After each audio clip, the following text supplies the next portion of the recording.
Avec ses 80 millions d'hectares de terres arables, la République démocratique du Congo est le deuxième mondial en termes de ressources agricoles après le Brésil.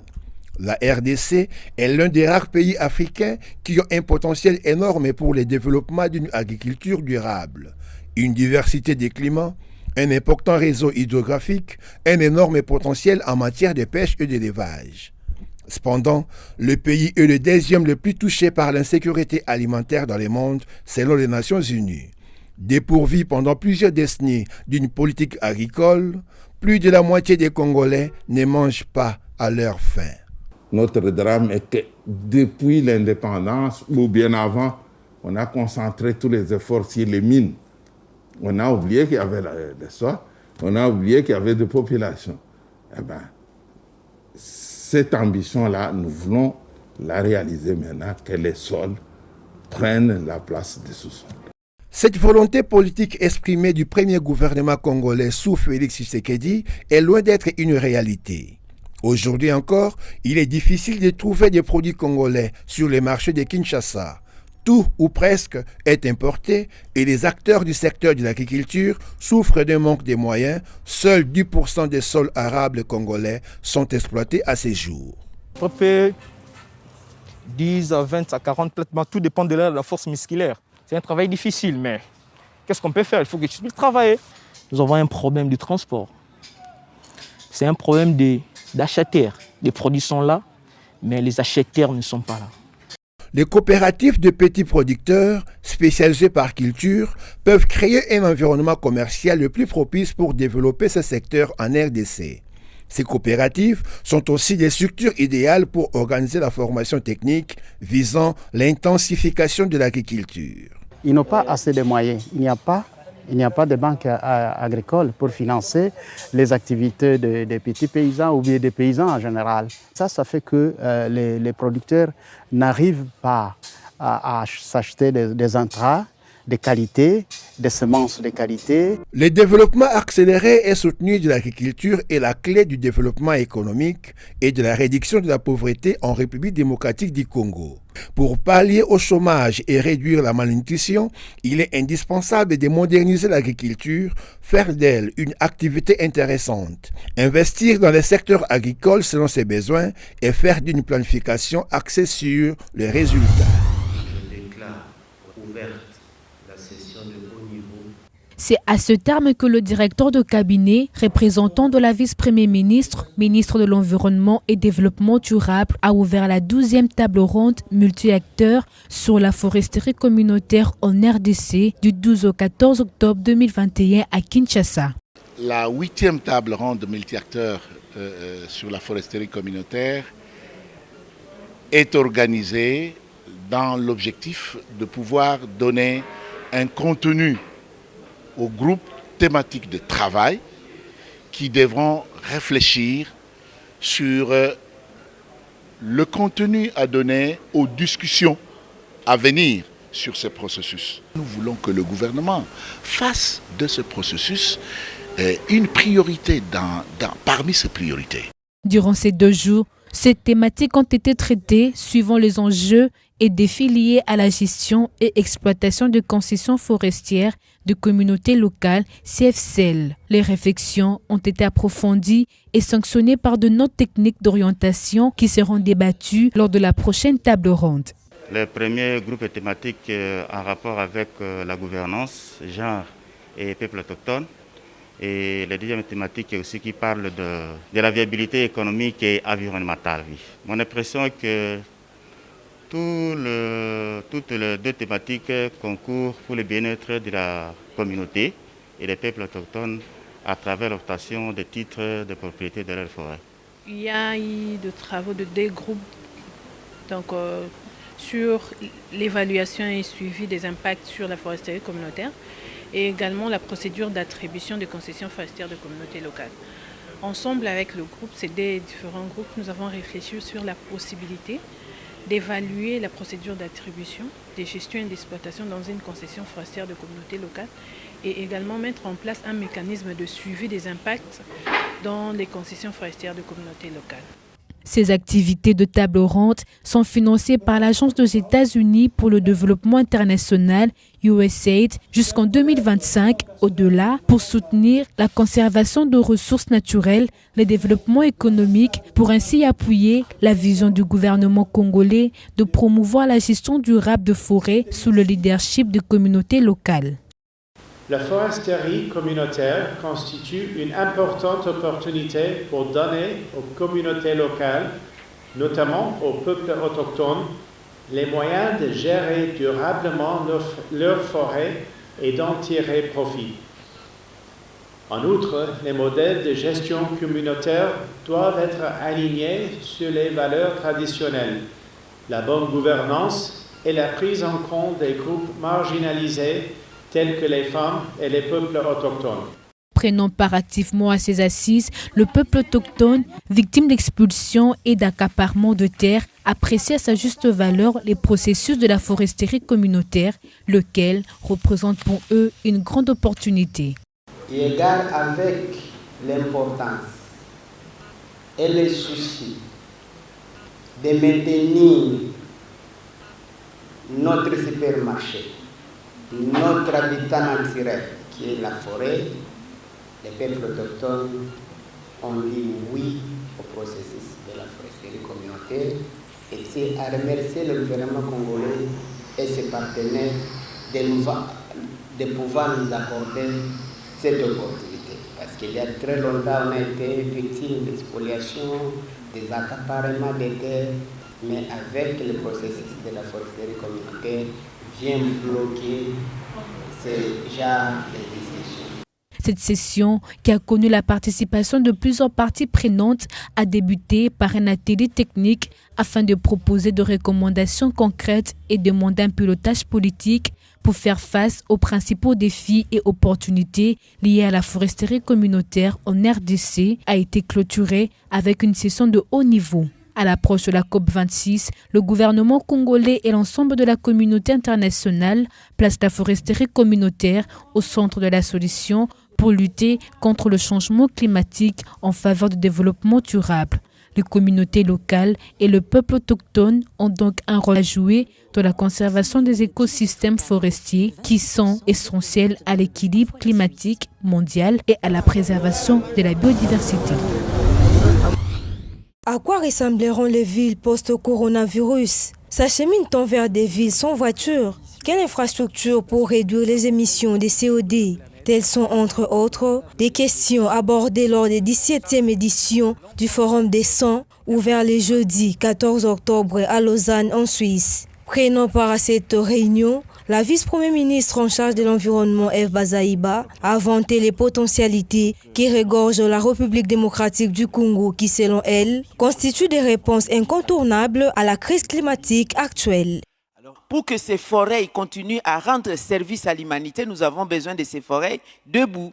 Et pour que ces forêts restent debout, la stratégie par excellence, parmi tant d'autres, c'est de donner l'alternative à l'énergie, par exemple au bois de chauffe.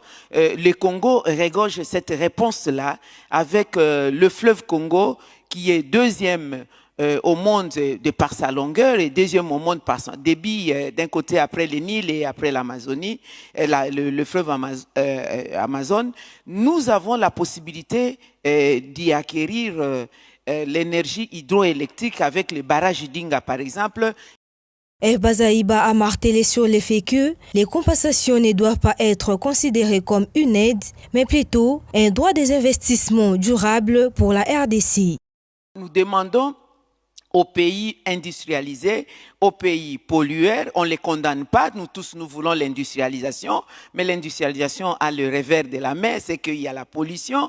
Nous demandons donc à ces pays, lorsqu'ils financent les projets d'atténuation, d'adaptation, ce n'est pas les transformer comme l'aide au développement qu'on donnait aux pays en voie de développement, non. On fait des placements pour lutter contre le réchauffement climatique qui est devenu aujourd'hui une obligation pour tous les États de changer les comportements, d'adopter des comportements responsables en vue de faire face à cette nouvelle donne du climat.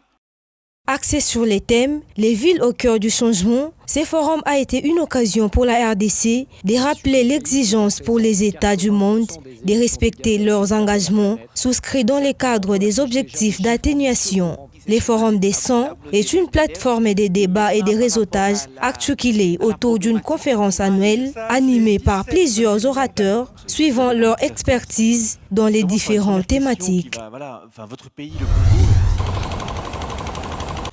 Avec la ruée des acquéreurs des anciennes parcelles industrielles qui ne rêvent que construire des immeubles résidentiels de plusieurs niveaux, l'immeuble résidentiel a envahi l'immeuble industriel au point de faire disparaître les dernières usines qui résistent encore par la détermination de leurs promoteurs. À Kinshasa, les quartiers industriels de l'immeuble où sont implantées la majorité d'industries manufacturières et de transformations de la ville sont transformés en zones habitables et aux égouts recevant chargés de tonnes de eau et polluants toxiques provenant des usines et ménages des différentes rues de cette contrée de la capitale.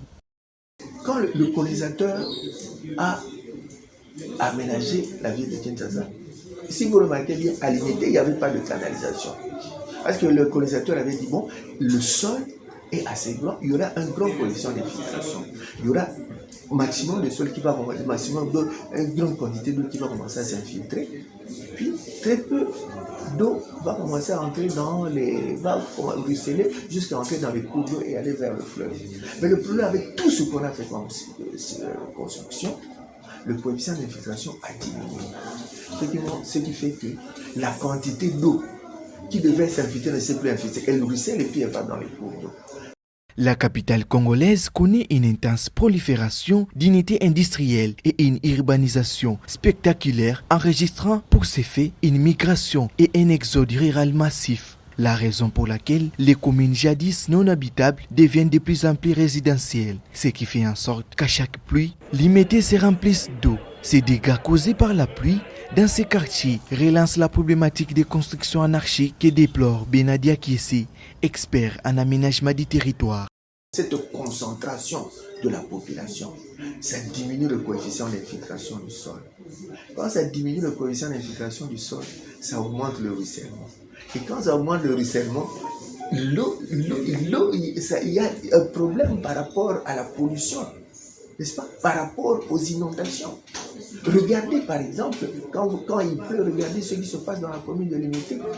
Et puis ce qui aggrave aussi ce problème d'inondation ici dans la ville de Kinshasa, ça c'est un avis personnel.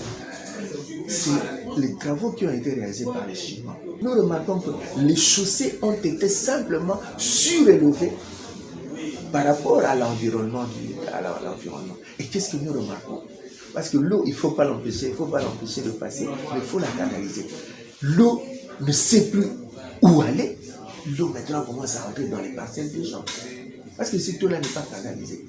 Si, ça aussi, c'est un grand problème.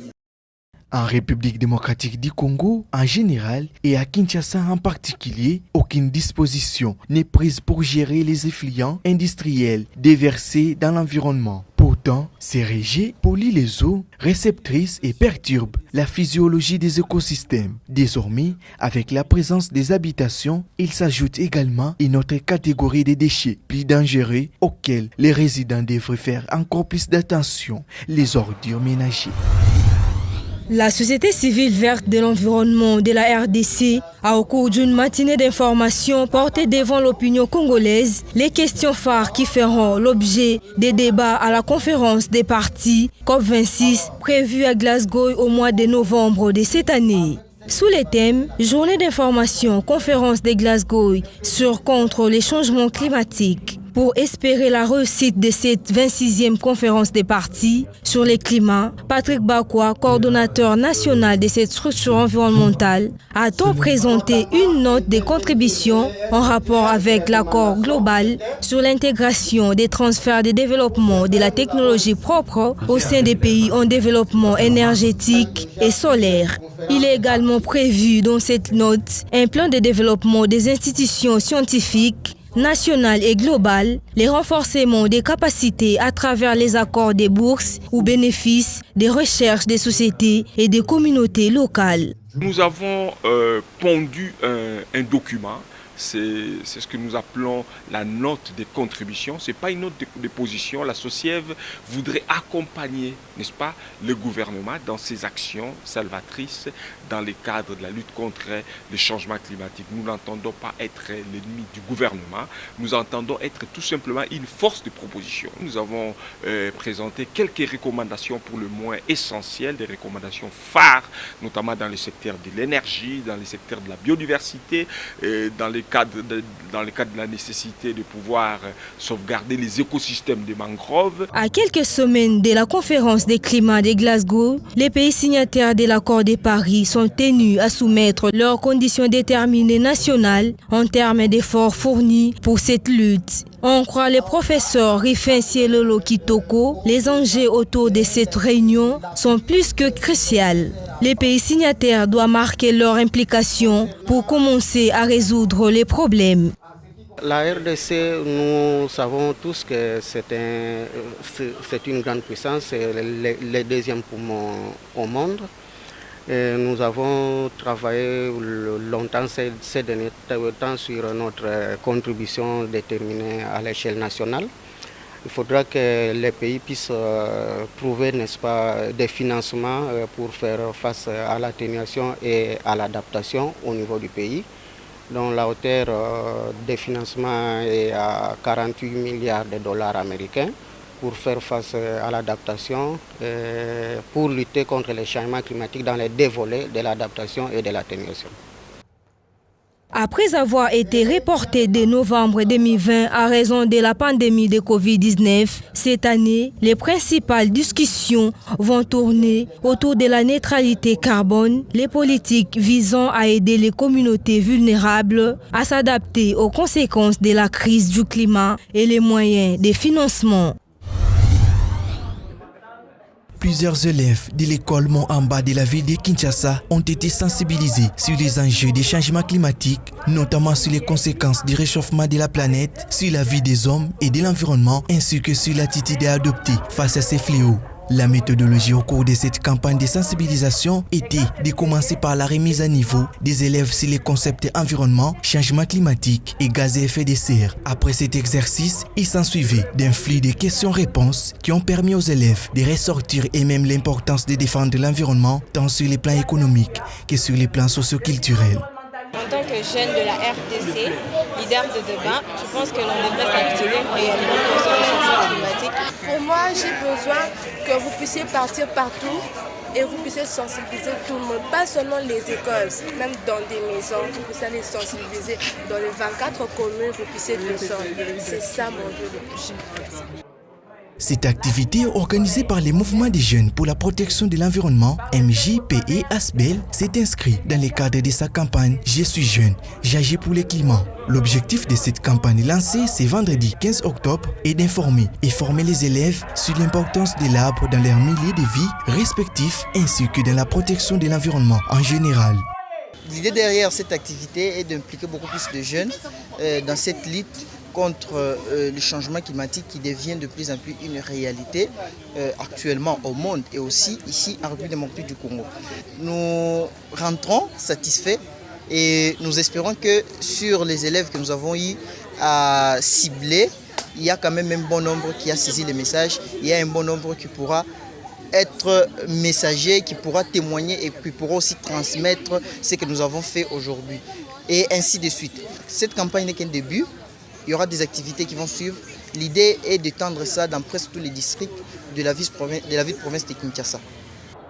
Cette cour de l'école démontre l'implication de ces milliers de formations à apporter une pierre à l'édifice dans la culture des plantations d'arbres. Pour les autorités de cet établissement scolaire, il était important de conscientiser les élèves au bien fondé des notions liées au reboisement pour qu'à leur tour, qu'ils fassent de même avec les générations futures. Avec ce que vous venez de faire ici, je crois que les élèves vont mettre cela en pratique pour rendre notre environnement sain. À cette lutte, je crois que vous avez vu quand même, il y a quelques plantes. Et je crois qu'il faudra planter les arbres. En tout cas, ça, tant soit peu, ça peut aider à lutter contre le réchauffement climatique à notre niveau. Face aux effets des changements climatiques qui mettent en danger l'avenir de l'humanité, il est tout à fait indispensable que tout le monde, et particulièrement les jeunes, soient informés des bien-fondés de l'arbre, ses fonctions écologiques, culturelles et socio-économiques, ainsi que phytosanitaires, afin d'adopter un comportement responsable pour lutter contre ces fléaux. Ces jeunes environnementalistes attendent que la sensibilisation et l'éducation environnementale servent des outils pour la promotion des solutions adaptées